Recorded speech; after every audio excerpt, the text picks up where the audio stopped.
ఇంకా సక్సెస్ రావట్లేదా? ఆలస్యం జరిగినా కదలిక ఆగిపోలేదు కదా. శ్రద్ధవాన్ లభతే జ్ఞానం అనే శ్లోకంలో కృష్ణుడు ఏం చెప్తున్నాడో తెలుసా?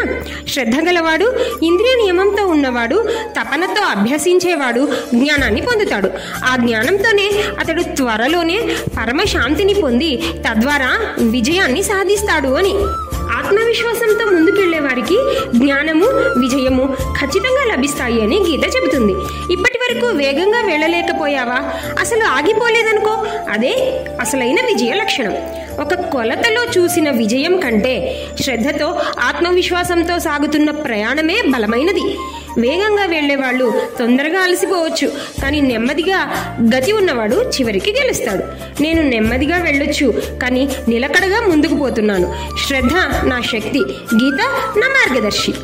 మీ ప్రయాణం ఆలస్యమైన మీ ధైర్యం మార్గం చూపుతుంది.